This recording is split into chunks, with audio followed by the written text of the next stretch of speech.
কি বলেছি আমরা? ছোর ভি দে আকাশ সিংহাসন। ঈশ্বর সে রয়েছে কোথায়? তার আকাশ সিংহাসনে রয়েছে। আমরা তাকে বলেছি যে তুমি আমাদের জন্য তোমার আকাশ সিংহাসনটা ছেড়ে আসো, আমরা তমপ্রধান হয়ে গেছি, তমগুণী হয়ে গেছি, আমাদের এসে তুমি সঠিক পথটা দেখাও।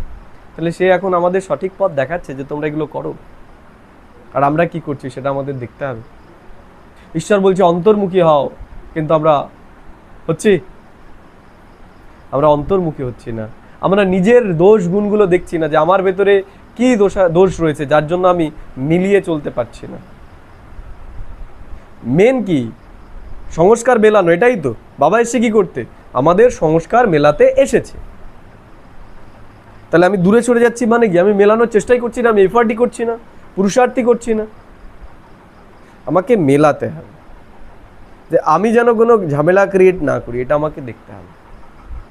হ্যাঁ, ওটাও হতে পারে যে অন্যেরা আমাকে সরিয়ে দিতে পারে, অন্যেরা আমাকে দূরে সরিয়ে দিতে পারে, কিন্তু আমি যেন কাউকে দূরে না সরিয়ে দিই। আমার পক্ষ থেকে যেন এটা না হয়।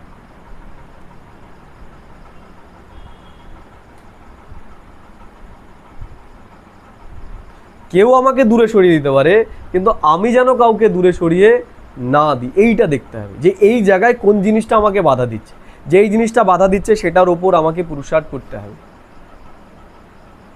এবং একটা সময় দেখবে করতে করতে আমরা যখন বিজয়ী হয়ে যাব, তখন আমাদের আশেপাশে যারা থাকবে তারাও আমাদের দেখে শিখে যাবে। এই জন্য পুরুষার্থটা আমাদের ভেতরে করতে হবে। এটাই হচ্ছে যোগ। বাকি যেগুলো আমরা করছি সেগুলো আমাদের ভেতরে কনসেন্ট্রেশন পাওয়ার আনছে। আমি পরম ধামে যাচ্ছি, কনসেন্ট্রেশন পাওয়ার আনছে আমার ভেতরে, আমার মনোবলকে, একাগ্রতা শক্তিকে বাড়াচ্ছে। কিন্তু এই চিন্তাগুলো যদি আমরা না করি, আমাদের আচরণের পরিবর্তন আসবে না, আমাদের ভেতর থেকে দ্বন্দ্ব দূর হবে না। দ্বন্দ্ব দূর করতে গেলে এই জিনিসগুলো নিয়ে আমাদের চিন্তা করতে হবে যে আমাদের লক্ষ্য কি আর আমরা পৌঁছে গেছি কোথায়, আমাদের লক্ষ্যটা কি আর আমি কোথায় আছি, এটাই কি আমি হওয়ার জন্য এখানে এসেছি, এই শিক্ষাটাই কি আমাকে ঈশ্বর দিচ্ছে, এই প্রশ্নটা আমাকে নিজেকে করতে হবে। যদি উত্তর হয় হ্যাঁ ঠিক আছে এটাই আমি করতেছি, তাহলে ঠিক আছে করো। আর যদি উত্তর আসে না এটা আমি করতে আসিনি, ব্রাহ্মণ পরিবার আমার বেহদের পরিবার, সেই বেহদের পরিবারের অনুভূতি আমার ভেতরে আছে, তাকে আমি সংকীর্ণ একটা গণ্ডির ভেতরে আবদ্ধ হয়ে গেছি, দেখতে হবে সেটা। আমরা যদি না মিশি, না মিলি, তাহলে কিভাবে আমরা গুণগুলো পাবো? যেমন দেখিয়েছে না দুর্গা, দুর্গা কি করে হলো? দুর্গা কি করে হয়েছে? দুর্গা তো পার্বতী ছিল, দুর্গা হলো কিভাবে? হলো কিভাবে দুর্গা ঠাকুমা?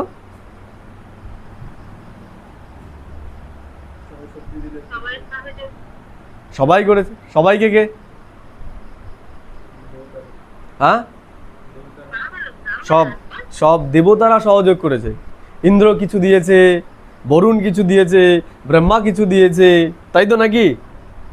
বিষ্ণু কিছু দিয়েছে, শিব কিছু দিয়েছে, শঙ্করকে দেখিয়েছে সেখানে। তাহলে সমস্ত দেবতাই তাকে কিছু না কিছু দিয়েছে। এর মানে কি? এর মানে কি?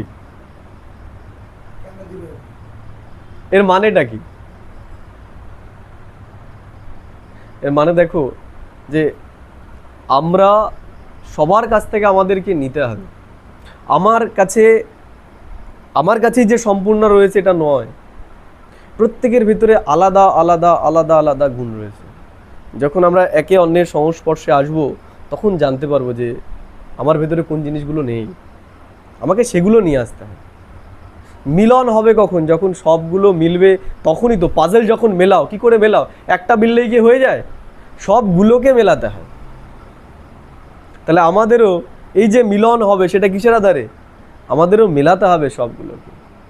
সমস্ত গুণই আমাদের ভেতরে কিছু কিছু কিছু কিছু নিয়ে আসতে হবে। এমন নয় যে আমার এই গুণটা আছে বলেই এটার দ্বারাই আমার হয়ে যাবে। সমস্ত গুণ আমার ভেতরে নিয়ে আসতে হবে। তাহলে সেটা কি করে আসবে? যখন আমরা সবার সাথে মিশবো, তখন বুঝতে পারবো যে আমার ভেতরে কি রয়েছে। একটা জিনিস দেখবে, যে নিজের পাড়ার মধ্যেই রয়েছে, সে আরেকজন ব্যক্তি যে সারা দেশ বিদেশ ঘুরে বেরিয়েছে, দুজনের মধ্যে কোনো পার্থক্য হবে কি হবে না? হবে কি হবে না? কি পার্থক্য হবে? বিস্তার পার্থক্য। এই যে একটা ভাই আছে, ওর সমস্যাটা কোথায়? এই জায়গাটাতেই কিন্তু ও গণ্ডির মধ্যে আবদ্ধ। যে সমস্ত সবার সাথে মিশবে তার কিন্তু অ্যাকসেপ্টেন্স পাওয়ারটা বাড়বে, তার ভেতরে সহন শক্তি এগুলো সব বাড়বে, সে সব জায়গায় গিয়ে মিলিয়ে চলতে পারবে। আমাদেরও ঠিক তাই। তার মানে কি, সে সমস্ত জায়গা থেকে কিছু না কিছু শিখেছে। আমরাও যখন এক জায়গায় থাকবো, এই যে মনে করো আমাদের বুদ্ধিমত্তা, আমি যখন এক জায়গায় শুনছি, একজনেরটাই শুনছি, আমার বুদ্ধিতে কিন্তু একটাই বিচারই হয়েছে। কিন্তু যখন অনেক ব্রাহ্মণ আত্মার বিচারকে যখন আমি শুনবো, তখন আমি বুঝতে পারবো যে আমার কোথাও একটা বোঝাতে ভুল রয়েছে। আমরা সম্পূর্ণটাই একা নিজে সম্পূর্ণ বুঝতে পারি না, যে আমি একাই সব বুঝে গেছি। আমি কিছুটা বুঝেছি, অন্য কেউ কোনো একটা বিষয় আমার থেকে ভালো বুঝেছে। যখন আমাদের ভেতরে বিচারের আদান প্রদান হবে, তখন আমাদের কি হবে, সম্পূর্ণতা আসবে। বিচারের আদান প্রদান না আসলে সম্পূর্ণতা আসবে না। কি মনে হয়, আসবে? তুমি পড়লে, আমি পড়লাম, তাই না? ভাই পড়লো একদিন, তাহলে কি হলো, যে ও কি বিচার করছে এই জিনিসটা নিয়ে, তুমি কি বিচার করছো, আমি কি বিচার করছি, আমি একটা প্র্যাকটিস করছি, সেটার মনে হচ্ছে যে সেটার আধারে আমরা ভালো করতে পারি। তাহলে তোমার কাছে হয়তো তার থেকে একটা ভালো অভ্যাস থাকতে পারে, যেটা আমি যেটা ভাবছি সেটার থেকে বেটার হতে পারে। বা মনে করো আমি বলছি সেটা ভাইয়ের ভালো হচ্ছে, কাকুর ভালো হচ্ছে না, তো তুমি যেটা বলছো সেটা কাকুর সুবিধা হচ্ছে। আমাদের মূল লক্ষ্য কি? মূল লক্ষ্য হচ্ছে সম্পূর্ণতা, সেটা যেভাবেই হোক, দ্বন্দ্ব নয়, সম্পূর্ণতা, মিলন, এটা আমাদের লক্ষ্য। যেভাবে হবে সেভাবে করতে হবে আমাদের। এটাই হচ্ছে যোগযুক্ত স্থিতি। বিচার করবো আমরা বিচার করবো যে যেটা আমরা করছি সেটা যোগ নাকি এই যে আজকে আমরা শুনলাম, এটার মাধ্যমে আমাদের ভেতরে পরিবর্তন আসবে। কোনটার মাধ্যমে? মেন লক্ষ্য কিন্তু পরিবর্তন, মেন লক্ষ্য পরিবর্তন। এই দেখো, এই যে ভোট হলো, যখন এক এক পার্টি এক এক রকমভাবে তাদের প্রচার চালিয়েছে, মেশিনারি লাগিয়েছে, কিসের জন্য? একটাই তো, যে কে ক্ষমতায় থাকবে। ক্ষমতাটা হচ্ছে মেন, সেটা যেভাবেই আসুক। তেমনি আমাদের লক্ষ্য হচ্ছে কিভাবে আমাদের ভিতরে দিব্যতা আসবে। ঈশ্বর একই বললো যে এক ধর্ম, আমাদের ভিতরে মিলন কিভাবে, সেটা যেভাবে হবে সেভাবে আমাদের করতে হবে। মিলন কোথাও হয়তো আমি বললে মিলন হবে, কোথাও হয়তো আমি চুপ থাকলে মিলন হবে, সেটাই করতে হবে। এমন না আমি ভালো বলছি বলে সেটা আমাকে বলতে হবে। দেখা গেল সেটা বলতে গিয়ে দ্বন্দ্ব ক্রিয়েট হলো। স্টপ। মিলন চাই, দ্বন্দ্ব নয়। ओम शांति। बच्चों को ओम शांति का अर्थ तो बहुत ही बार समझाया है। কতবার? অনেকবার বুঝিয়েছে যে আমাদের মূল স্বধর্ম কি? শান্তি। যার ভেতরে দ্বন্দ্ব থাকবে সে কখনোই শান্তি অনুভব করতে পারবে না। এই জন্য দ্বন্দ্ব দূর করতে হবে আমাদের মনের ভেতর থেকে।